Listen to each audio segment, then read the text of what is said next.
Hola mis amigos de las redes sociales, pues hoy es domingo, día de compartir palabra y hoy vamos a hablar cuánto tiempo duró el diluvio universal. Si nos preguntamos cuánto tiempo duró el diluvio universal, contestaríamos sin duda que 40 días y 40 noches, así lo marca la palabra de Dios. Pero si leemos bien el Génesis, veremos que efectivamente al principio cuenta que el diluvio duró 40 días. Pero más adelante nos sorprende encontrar que las aguas inundaron la tierra, es decir, cayeron sobre la tierra por espacio de 150 días. Qué tremendo, ¿no? Y bueno, así es el relato del diluvio universal. Dice Dios, se acordó de Noé y de los animales que estaban con él en el arca y se cerraron las fuentes del abismo y las compuertas del cielo y dejó de llover. O sea que dejó de llover después de 150 días. Entonces, primero se cae el agua de arriba, pero luego después se abren las compuertas de abajo subterráneas y total, que hay una como bipolaridad ahí, una dicotomía, ¿no? En saber cuál es uno y cuál es otro. Nosotros, de antemano, lo hemos venido diciendo, que los escritos del Génesis, los escritos del Antiguo Testamento, había versiones. En este caso, no es la excepción. El diluvio universal tiene dos historias. La primera, escrita por el Yavista en el siglo X antes de Cristo, y la segunda por el sacerdotal, que el autor sacerdotal en el siglo VI antes de Cristo. Y bueno, el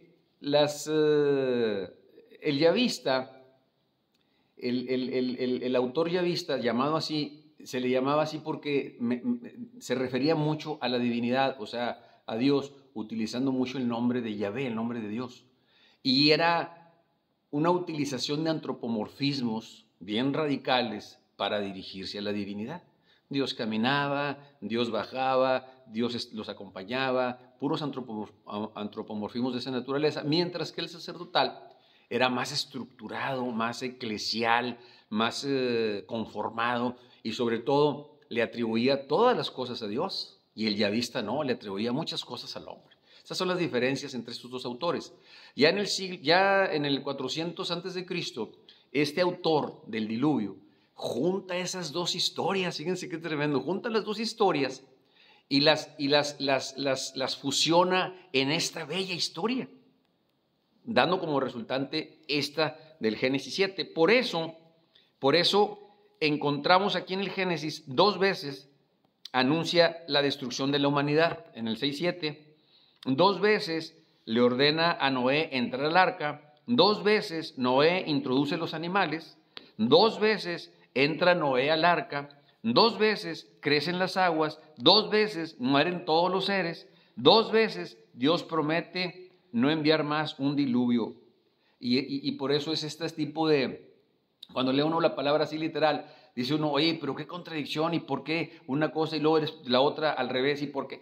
Es por esto, por las dos historias contadas que este autor junta de una forma magistral, de una forma bella, de una forma hermosa, y por eso cuando ya lee uno la narrativa, cuando lee uno la historia, está preciosa, ¿verdad? La historia, muy bonita, ¿verdad? Muy amena. Y bueno, lo que tenemos que ver nosotros es al fondo, qué es la enseñanza en este catecismo para adultos que nos deja la historia del diluvio. La historia del diluvio contada en el Génesis es esa mezcla, como les digo, la primera del yavista tendiente a valorizar más lo humano y la segunda del sacerdotal acentuando más lo divino. Y el redactor final del Génesis, precisamente, no tuvo ninguna dificultad en ensamblar ambos relatos, aparentemente tan contrastantes, para formar con ellos uno solo. De un modo magistral, se valió de dos inspiraciones diversas para dar vida a una de las historias más fascinantes y maravillosas de todos los tiempos, la historia del diluvio universal.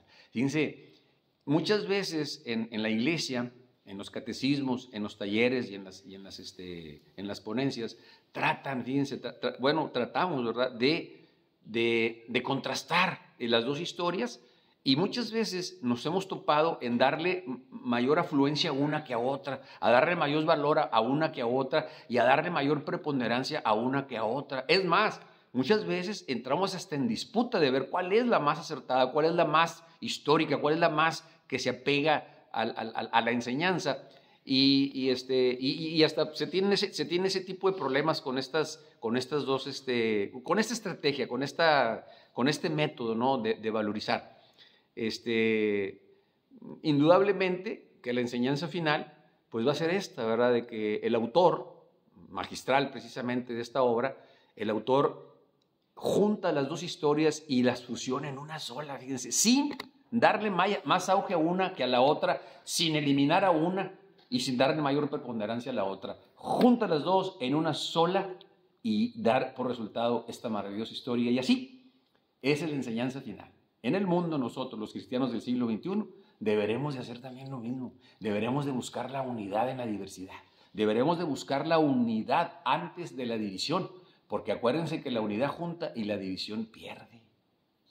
Que esto sea para nosotros ese bello mensaje de conservar la unidad de los cristianos en este siglo XXI a través de estas enseñanzas bíblicas que nos dejan los antepasados. Hasta aquí la enseñanza. Nos vemos la semana que entra.